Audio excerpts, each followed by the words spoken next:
Bonjour et bienvenue. Le conte d'aujourd'hui nous vient de ce recueil aux origines du monde, contes et légendes de Laponie, et s'intitule Le Sami qui voulut retrouver sa femme morte. Il était une fois un Sami qui adorait sa jeune épouse. Hélas, voilà qu'elle mourut. Son corps fut étendu sur un traîneau et placé selon la coutume sur un haut tréteau pour le protéger des bêtes sauvages en attendant l'enterrement. Cet homme était riche, il avait un grand troupeau de rennes et 2 bergers. Il leur ordonna de surveiller le cadavre, et quand il le verrait soulever une main, de le délivrer de tous ses liens. Puis il rentra se coucher, après avoir placé la grande fourchette à viande à ses côtés.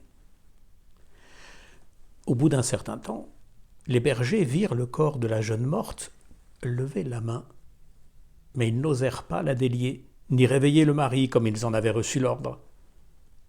Ou peut-être qu'ils ne voulaient pas.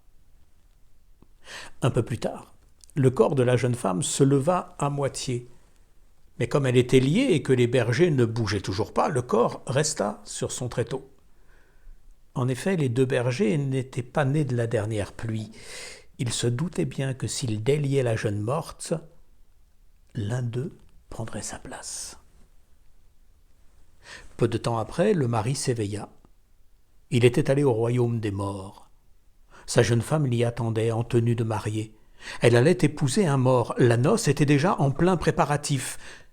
L'un des invités vit arriver le mari. « Qu'est-ce que je vois ? C'est un somnambule ?»« Non, répondit un autre invité, c'est un rocher. » Le Sami s'approcha tout doucement et arriva sans bruit juste derrière la mariée. Il s'en empara et voulut s'enfuir avec elle. Alors tous les invités de la noce se levèrent et firent cercle autour d'eux.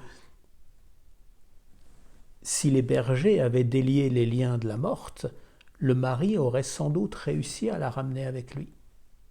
Mais comme son corps était lié sur terre, il ne put pas la ramener.